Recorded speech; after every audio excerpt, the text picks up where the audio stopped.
ఆ దేశంలో, ఆ పట్టణంలో 5 ఉన్నా చాలు. ఎంతమంది?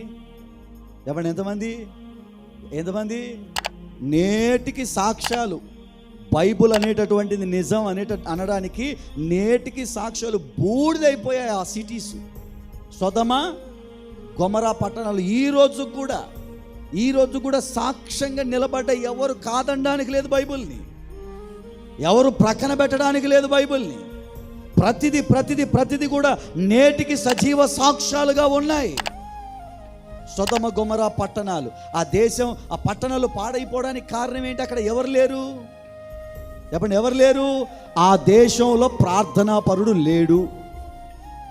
ఆ దేశంలో దేవుణ్ణి ఆరాధించే భక్తి కలిగిన వాడు లేడు. ఆ దేశంలో నిజమైనటువంటి నిష్ఠ కలిగిన భక్తి కలిగిన వాడు లేడు. ఉన్నంత వరకు బాగుంది ఆ దేశం. ఎప్పుడైతే లోతు కుటుంబంతో పాటు బయటికి వచ్చాడో ఆ దేశం ఏమైపోయింది? ఆ పట్టణాలు